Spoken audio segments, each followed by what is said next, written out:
Guys আসসালামু আলাইকুম। এই যে ফ্রিজ থেকে মাছ নেব, কই মাছ রান্না করব। ফ্রিজটা লাগিয়ে দেই, রান্নাঘরে চলে যাই। এখানে তো রান্নাঘরে মশলা কষাচ্ছি, তো মাছটা বের করে নিয়ে আসলাম। এই যে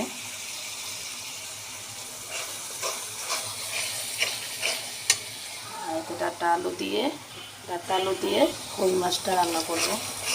এখানে হলুদ, মরিচ, আদা, রসুন, পেঁয়াজ এগুলোই দিয়েছি। এখন কষিয়ে নিচ্ছি, কষিয়ে ভালো করে কষিয়ে নেব। তারপরে ডাটা আলুটা দিয়ে দেব। এটা ঝোল ঝোল রান্না করব।